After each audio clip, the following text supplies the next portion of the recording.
దుఃఖం ఎప్పుడు కూడా మనల్ని భగవంతుడికి దగ్గర చేస్తూ ఉంటుంది.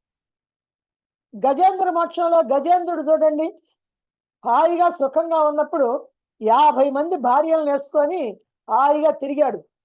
ఆ వనమంతా తిరిగాడు. చివరికి ఆ మడుగులో దిగాడు. జలకాలాడాడు ఆ భార్యలతోటి. ఓ గంతులేశాడు. వాళ్ళందరూ గంతులేశారు. ఎట్లా పడితే అట్లనే ఎగిరారు. అప్పుడు ఎవరు గుర్తురాలా. కానీ మొసలు పట్టుకుంది, కాలు లాగుతా ఉంది. ఈయనేమో పైకి లాగుతున్నాడు, అదేమో లోపలికి లాగుతా ఉంది.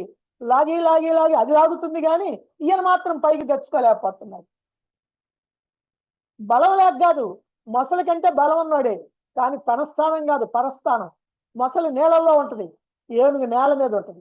నేల మీద ఉన్నది నీళ్ళలోకి పోయి, నీళ్ళలో ఉన్నది నేల మీదకి వస్తే చిన్న పిల్లోడు కూడా చంపుతాడు దాన్ని. దానంతా అదే చచ్చుద్ది అసలు.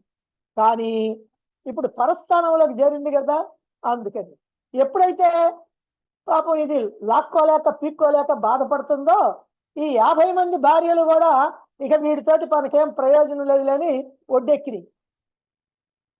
అప్పుడు గుర్తొచ్చింది, అమ్మో ఆ పూర్వజన్మ సుకృతం ఉంది కాబట్టి గుర్తొచ్చింది భగవంతుడి తలుచుకోవాలా అని. అందుకని అప్పుడు తలుచుకున్నాడు, నీవే తప్ప నితప్పరం దరిగా మన్నింపందగుందీను నిన్ను కావదే ఈశ్వర సంరక్షించు భద్రాత్మక అని. ఎప్పుడైతే ఈయన యొక్క కేక విన్నాడో, అక్కడ శ్రీ మహావిష్ణువు లక్ష్మీదేవితో కలిసి చక్కగా పాచికలాట ఆడుకుంటా ఉన్నటువంటి వాడు ఈ ఒక్క ఉదుటం లేచాడు.